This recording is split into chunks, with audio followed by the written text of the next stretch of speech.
नमस्कार बच्चों, आज हम पढ़ेंगे आरोह पुस्तक पर आधारित पाठ बाजार दर्शन, जिसके लेखक हैं जैनेंद्र कुमार। तो पहले जैनेंद्र कुमार जी के जीवन के बारे में जान लेते हैं। जैनेंद्र कुमार जी का जन्म सन 1905 अलीगढ़ उत्तर प्रदेश में हुआ था। इनकी प्रमुख रचनाएं परख, अनाम स्वामी, सुनीता, त्यागपत्र, कल्याणी, जयवर्धन, मुक्तिबोध उपन्यास है, वातायन, एक रात, दो चिड़िया, फांसी, नीलम देश की राजकन्या, पाजेब ये कहानी संग्रह है, प्रस्तुत प्रश्न, जड़ की बात, पूर्वोदय, साहित्य का श्रेय और प्रेय, सोच विचार, समय और हम ये विचार प्रधान निबंध संग्रह है। इनको प्रमुख पुरस्कारों से भी नवाजा गया था, जैसे साहित्य अकादमी पुरस्कार, भारत भारती सम्मान, भारत सरकार द्वारा पद्म भूषण से सम्मानित। निधन इनका सन 1990 में हुआ था। यथार्थ को अंतिम सत्य के रूप में ओढ़कर जो अपने को विवश मान बैठता है वही तो असमर्थ है, पर जिसने स्वप्न के सत्य के दर्शन किए वह यथार्थ की विकटता से कैसे निरुत्साहित हो सकता है। ये इनके खुद के विचार हैं। हिंदी में प्रेमचंद के बाद सबसे महत्वपूर्ण कथाकार के रूप में प्रतिष्ठित जैनेंद्र कुमार का अवदान बहुत व्यापक और वैविध्यपूर्ण है। अपने उपन्यासों और कहानियों के माध्यम से उन्होंने हिंदी में एक सशक्त मनोवैज्ञानिक कथाधारा का प्रवर्तन किया। परख और सुनीता के बाद 1937 में प्रकाशित त्यागपत्र ने इन्हें मनोवैज्ञानिक उपन्यासकार के रूप में प्रभूत प्रतिष्ठा दिलाई। इसी तरह खेल, पाजेब, नीलम देश की राजकन्या, अपना अपना भाग्य, तत्सत जैसी कहानियों को भी कालजयी रचनाओं के रूप में मान्यता मिली है। कथाकार होने के साथ साथ जैनेंद्र की पहचान अत्यंत गंभीर चिंतक के रूप में रही। बहुत सरल एवं अनौपचारिक सी दिखने वाली शैली में उन्होंने समाज, राजनीति, अर्थनीति एवं दर्शन से संबंधित गहन प्रश्नों को सुलझाने की कोशिश की है। अपनी गांधीवादी चिंतन दृष्टि का जितना सुष्ठु एवं सहज उपयोग वे जीवन जगत से जुड़े प्रश्नों के संदर्भ में करते हैं, वह अन्यत्र दुर्लभ है, और वह इस बात का सबूत पेश करता है कि गांधीवाद को उन्होंने कितनी गहराई से हृदयंगम किया है। तो आप बच्चों इसमें देखेंगे कि प्रेमचंद के बाद अगर कोई कहानीकार का नाम लिया जाता है तो वो जैनेंद्र कुमार जी हैं। अब जो पाठ हम पढ़ने जा रहे हैं उस पाठ का प्रतिपाद्य क्या है, उसमें क्या हम पढ़ेंगे, उसके बारे में मैं आपको बता रही हूँ। बच्चों, ये जो बाजार दर्शन पाठ है यह जैनेंद्र कुमार जी का एक महत्वपूर्ण निबंध है। तो एक प्रश्न यहाँ पर ये आता है कि आप यह गद्य की किस विधा के अंतर्गत है, तो निबंध की विधा के अंतर्गत ही आता है। प्रस्तुत जो पाठ है वह एक महत्वपूर्ण निबंध है जिसमें गहरी वैचारिकता और साहित्य सुलभ लालित्य का दुर्लभ संयोग देखा जा सकता है। हिंदी में उपभोक्तावाद एवं बाजारवाद पर व्यापक चर्चा पिछले 1-1.5 दशक पहले ही शुरू हुई है, पर कई दशक पहले लिखा गया जैनेंद्र का लेख आज भी इनकी मूल अंतर्वस्तु को समझाने के मामले में बेजोड़ है। बच्चों, आप इस पाठ में देखेंगे कि बाजार का जो प्रभाव है वह सामान्य मनुष्य पर कैसे पड़ता है, किस तरह वह उपभोक्तावादी संस्कृति को अपनाता है, उसका बेजोड़ उदाहरण यह पाठ अपने आप में है। जब हम पाठ पढ़ेंगे तो स्वयं आप इस चीज को महसूस करेंगे। वे अपने परिचितों, मित्रों से जुड़े अनुभव बताते हुए यह स्पष्ट करते हैं कि बाजार की जादुई ताकत कैसे हमें अपना गुलाम बना लेती है। अगर हम अपनी आवश्यकताओं को ठीक ठीक समझकर बाजार का उपयोग करें तो उसका लाभ उठा सकते हैं। बच्चों, इस पाठ में ये बताया गया है और ये सत्य भी है, आप खुद इस चीज़ को अनुभव कर सकते हैं कि अगर आप अपनी आवश्यकताओं को सही ढंग से जान करके ही अगर बाजार जाते हैं तो आप बाजार से जो वस्तुएं ले करके आएंगे उससे आपको सुख प्राप्त होगा। और अगर आप मन खाली करके बाजार जाते हैं तो निश्चित ही अनावश्यक वस्तुएं आप उठा लाएंगे और उसका लाभ आपको नहीं मिलेगा। तो इसमें आप देखेंगे आगे कि लेकिन अगर हम ज़रूरत को तय कर बाजार में जाने के बजाय उसकी चमक दमक में फंस गए तो वह असंतोष, तृष्णा और ईर्ष्या से घायल कर हमें सदा के लिए बेकार बना सकता है। इस मूल भाव को जैनेंद्र कुमार जी ने भांति भांति से समझाने की कोशिश की है, कहीं दार्शनिक अंदाज में तो कहीं किस्सा गो की तरह। इसी क्रम में केवल बाजार का पोषण करने वाले अर्थशास्त्र को उन्होंने अनीति शास्त्र बताया है। तो अर्थशास्त्र को उन्होंने अनीति शास्त्र बताया है।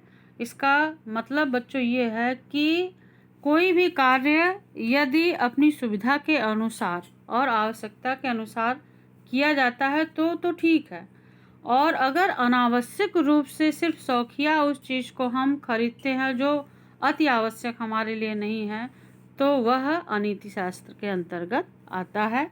जैसा कि खाली मन लेकर के जब हम बाजार पहुंचते हैं तो हमारे साथ ऐसा ही होता है। तो बच्चों, इस पाठ का ये प्रतिपाद्य है, पाठ का सारांश है, पाठ का इंट्रो इसे आप कह सकते हैं। ये सारी बातें इस पाठ में हैं।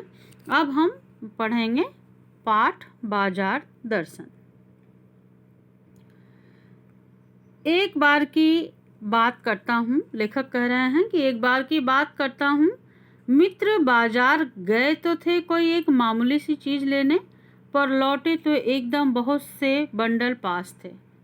मैंने कहा यह क्या?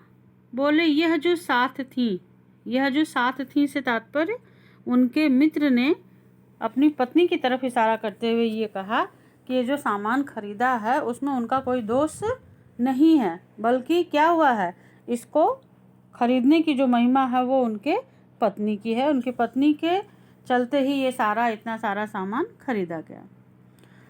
उनका आशय था कि यह पत्नी की महिमा है, उस महिमा का मैं कायल हूँ। आदिकाल से इस विषय में पति से पत्नी की ही प्रमुखता प्रमाणित है। तो वो तर्क देते हैं कि आदिकाल से अर्थात बहुत समय पहले से इस बारे में पत्नी की जो महत्ता है वही दर्शाई गई है कि अधिक सामान जो खरीदने का श्रेय जाता है वो पत्नियों को जाता है। और यह व्यक्तित्व का प्रश्न नहीं, स्त्रीत्व का प्रश्न है। स्त्री माया न जोड़े तो क्या मैं जोड़ूं? उनके मित्र ने कहा कि अब भाई ये घर गृहस्थी का जो काम है, जो खरीदारी है, जो सामान है, इसको तो महिलाएं ही करती हैं। स्त्री माया नहीं जोड़ेगी तो मैं क्या जोड़ूंगा? अर्थात घर के सामान, जरूरी सामानों को वो नहीं इकट्ठा करेंगे, वो नहीं खरीदेंगे तो क्या मैं खरीदूंगा? फिर भी सच सच है, और वह यह कि इस बात में पत्नी की ओट ली जाती है। ओट मतलब आड़, सहारा लिया जाता है। मूल में एक और तत्व की महिमा सविशेष है, और वह तत्व है मनी बैग। मनी बैग मतलब आप सभी को पता है, पैसे का बैग, अर्थात पैसे की गर्मी या एनर्जी। अब इस पैराग्राफ में बच्चों ये बताया गया है कि आपके पास यदि पैसा होगा, परचेजिंग पावर होगी, तभी आप बाजार से वस्तुएं खरीद सकेंगे, और उसमें फिर दोष किसी का नहीं होता, न पति का न पत्नी का, वो अपनी सोच का होता है, अपने मन के खालीपन का होता है। क्योंकि पैसा है तो आपकी इच्छाएं जो हैं वो बढ़ती ही चली जाएंगी। अगले पैराग्राफ में पैसा पावर है, पावर मतलब शक्ति, पर उसके सबूत में आसपास माल टाल न जमा हो तो क्या वह खाक पावर है? माल टाल मतलब दिखावे की जो वस्तुएं हैं, यदि आपके पास नहीं हैं तो फिर पैसे की शक्ति का आकलन कोई कैसे करेगा? पैसे को देखने के लिए कोई बैंक का हिसाब तो देखेगा नहीं आपके। तो इसलिए यहाँ पर लेखक ने बताया कि पैसे को देखने के लिए बैंक हिसाब देखिए, पर माल, असबाब, मकान, कोठी तो अनदेखे भी दिखते हैं। लेखक यहाँ कह रहे हैं कि भाई यदि पैसे का हिसाब देखना है तो उसके लिए तो बैंक बैलेंस देखना होगा, लेकिन एक व्यक्ति यदि बड़े मकान में रहता है, उसकी बड़ी कोठी है, उसके बहुत सारे घर में सामान हैं, वस्तुएं हैं, तो हम उसका आंकलन वैसे ही लगा लेते हैं कि भाई ये बहुत बड़ा आदमी है और इसके पास बहुत धन दौलत है। पैसे की उस परचेजिंग पावर के प्रयोग में ही पावर का रस है। अर्थात पैसा है तो आपके पास जब सामान दिखाई देगा, आपके पास 4 गाड़ियाँ, बड़े बड़े घर और बहुत सारी चीज़ें, बहुत सारी वस्तुएं, वो सारा तामझाम जब दिखाई देगा तभी लोग आपको ये मानेंगे कि हाँ भाई यह व्यक्ति धनवान श्रेणी का है। इसलिए सबसे महत्वपूर्ण क्या है? Purchasing power. और परचेजिंग पावर कैसे आएगी? जब आपके पास मनी बैग होगा। लेकिन नहीं, लोग संयमी भी होते हैं, वे फिजूल सामान को फिजूल समझते हैं। लेखक ने यहाँ पे उन लोगों की बात भी बताई है कि जो लोग पैसे वाले होते हैं लेकिन साथ में वह संयमी भी होते हैं, संयम भी होता है, उन्हें फिजूल खर्ची बिल्कुल समझ में नहीं आती है, वो फिजूल खर्च नहीं करते हैं। वे पैसा बहाते नहीं हैं और बुद्धिमान होते हैं। बुद्धि और संयम पूर्वक वह पैसे को जोड़ते जाते हैं। वह पैसे की पावर को इतना निश्चय समझते हैं कि उसके प्रयोग की परीक्षा उन्हें दरकार नहीं है। बस खुद पैसे के जुड़ा होने पर उनका मन गर्व से भरा फूला रहता है। तो ये देखेंगे आप कि कुछ लोग ऐसे भी हैं समाज में कि जिनके पास पैसे हैं लेकिन वह दिखावा नहीं करते हैं, बस उनका मन प्रफुल्लित रहता है कि भाई उनके पास भी इतना धन दौलत है। लेखक कहते हैं कि मैंने कहा कि यह कितना सामान ले आए। मित्र ने सामने मनी बैग फैला दिया, कहा यह देखिए सब उड़ गया, अब जो रेल टिकट के लिए भी बचा हो। मैंने तब तय माना कि और पैसा होता तो और सामान आता। वह सामान जरूरत की तरफ देखकर नहीं आया, बल्कि कहाँ आया? अपनी परचेजिंग पावर के अनुपात में आया है। तो यहाँ आप देखेंगे कि जो लेखक के मित्र हैं उन्होंने जो सामान खरीदा है वो आवश्यकता के अनुसार नहीं खरीदा है, बल्कि अपनी परचेजिंग पावर के अनुसार खरीदा है। यदि उनके पास पैसा और होता तो वो और वस्तुएं खरीद करके ले आते। तो आगे देखिए, लेकिन ठहरिए, इस सिलसिले में एक और भी महत्व का तत्व है जिसे नहीं भूलना चाहिए। उसका भी इस कर्तव्य में बहुत कुछ हाथ है। वह महत्व है किसका? बाजार का। मैंने कहा यह इतना कुछ नाहक ही ले आए। नाहक मतलब बेकार में ही लाए। अब बच्चों, जो चीज़ें हम खरीदने जा रहे हैं उस चीज़ों को खरीदने के लिए एक निश्चित स्थान होगा, और वह निश्चित स्थान क्या है? बाजार। तो अब बाजार की क्या महिमा है उसके बारे में लेखक बताएंगे। मित्र बोले, कुछ न पूछो, बाजार है कि शैतान का जाल है। शैतान का जाल है अर्थात जो बाजार है उसके बस में अगर आप जाओगे तो निश्चित ही हो जाओगे, फंस जाओगे। तो इसलिए बाजार को क्या कहा गया है? शैतान का जाल। अर्थात जो भी जाएगा वह उसमें फंस जाएगा। ऐसा सजा सजा कर माल रखते हैं कि बेहया ही हो जो न फंसे। बेहया मतलब बेशर्म। तो ये आप देखेंगे कि भाषा का प्रयोग है लेखक के स्वयं। लेखक कहते हैं कि उनका मित्र ये सफाई देता है कि बाजार जो है वो एक ऐसा स्थान है जिसे शैतान का जाल कहा जा सकता है, और बाजार में वस्तुओं को इतना सजा सजा करके रखा जाता है कि कोई बहुत ही निर्लज्ज व्यक्ति होगा जो उसके उस माया जाल में न फंस जाए। मैंने मन में कहा, ठीक। मैंने मन में कहा अर्थात लेखक ने। बाजार आमंत्रित करता है। क्या करता है बाजार? बाजार आपको इनवाइट करता है, बुलाता है। क्या कहता है कि आओ मुझे लूटो और लूटो, अर्थात मेरे यहाँ से बहुत सारी वस्तुएं खरीदो, बहुत सारी वस्तुएं खरीदो। यानी कि जितना आप बाजार को लूटेंगे उतना ही बाजार समृद्ध होगा। सब भूल जाओ मुझे देखो। यहाँ पे आप देखेंगे कि पैराग्राफ का मानवीकरण किया गया है।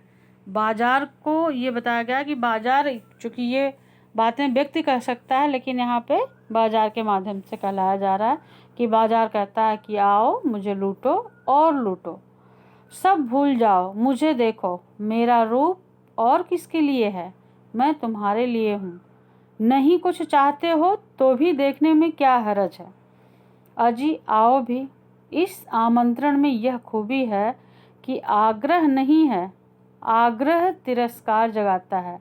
लेकिन ऊंचे बाजार का आमंत्रण मूक होता है, मूक मतलब मौन, और उससे चाह जगती है। चाह मतलब इच्छा, जगती है मतलब उत्पन्न होती है। चाह मतलब यहाँ पर इच्छा क्या होती है? इच्छा आपके मन में यह जागृत होती है कि जो वस्तु यहाँ पर उपलब्ध है उसका मेरे पास क्या है? अभाव। तो यहाँ पर चाह से तात्पर्य जो है वह अभाव है।